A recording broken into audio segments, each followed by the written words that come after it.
Hello, this is Lee and Dee from the Fishing Gardeners. We're going to go ahead and uproot these plants from the pot and place them in the ground.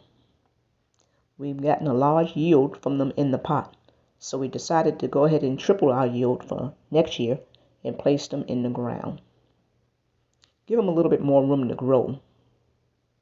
So this is one area where we're going to go ahead and place the lemon tree. Nice and roomy. Excuse me with these stiff boots I have on. Just got them. And this is where we're going to go ahead and place the grapefruit tree right here. So this will be their new happy home. All right, let's go.